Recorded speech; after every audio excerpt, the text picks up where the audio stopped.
In the hustle and bustle of city life, it is easy to forget the wild animals that we live among and the impact that we have on them. Every day across the globe, natural habitats grow smaller as developing countries adapt to modernization. CBS 2's Jessi Mitchell takes us on a journey to Tanzania, where efforts to protect wildlife and find the balance between conservation and economic growth are going on.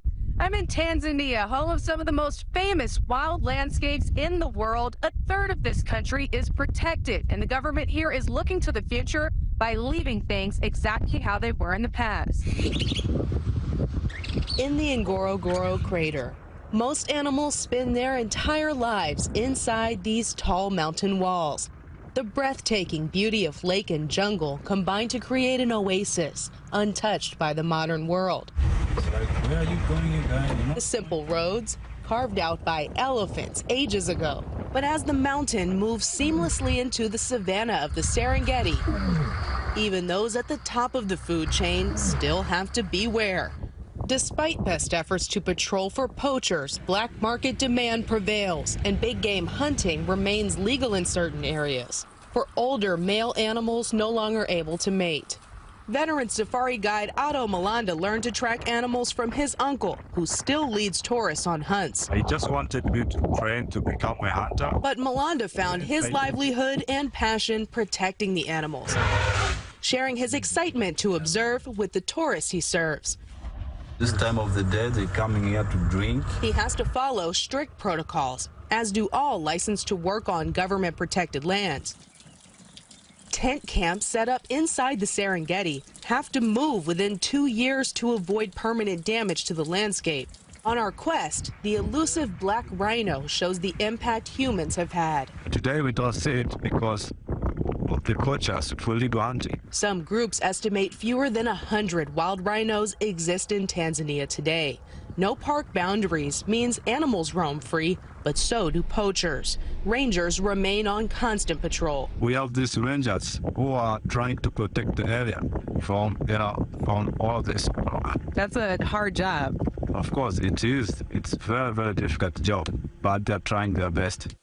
Extinction trends extend across the globe, and as species disappear, so does diversity. Dr. Annaluz Porsakanski directs the American Museum of Natural History's Center for Biodiversity and Conservation here in New York, where we met in the Hall of African Mammals. There were reports even 20 years ago showing this decline, and in the last few years there's been massive global reports as well showing that this decline is unprecedented, and it continues unabated. On the ground in Tanzania, the United Nations monitors the environment as well as the developing economy.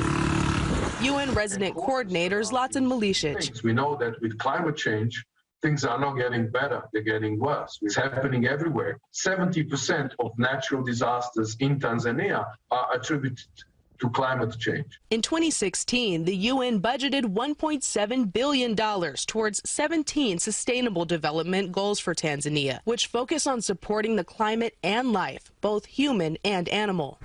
The investments aim to one day eradicate poverty and hunger and eliminate the driving factors of poaching. A recent donation of 10 trucks will help cover identified hotspots. I don't have a crystal ball, but we will certainly be there to support ways of economic progress and prosperity and development, which is not harmful to the environment. With protections in place, beloved animals can continue to grace these wild spaces for generations to come. So you can see I had quite the adventure out there in Tanzania. Oh my gosh, it's so beautiful. I mean, I'm sure it was even better in person. So why Tanzania? Was this a bucket list for you? Well, it was a very special opportunity. I've always loved nature documentaries, and I love animals, and I always wanted to be a sort of documentarian and get up close and personal. So when I had a very unique chance to take a vacation there with my boyfriend, we certainly took up that opportunity. And since I was going on vacation anyway, I said I'm going to be taking pictures and sharing my experiences, so why not do it for all of our viewers? Probably made him shoot some video too, but that's a whole other story. I did most of it. Okay. But then there's Otto, the safari guide. It's a romantic kind of concept to be a safari guide. What's that like? It is one of the most sought after jobs in the country, as you can imagine. He gets up close and personal with the animals. They're long days, they're hard days, but when you're lucky and you get to see these incredible animals up close, it's really rewarding, and that's one of the really sought after jobs. But the country is really developing lots of opportunities for people, and that's one of the subjects that we're going to talk about in the next couple of weeks on the next 2 chapters of this journey. Well, yeah, because there is more. That's right. This is just the first part. Thank you, Jessi. And be sure to join Jessi on her journey to explore Tanzania's conservation efforts in a series of reports airing this month. See them together in our special called Global Community, Protecting Our Planet. It is streaming April 21st on CBS News New York.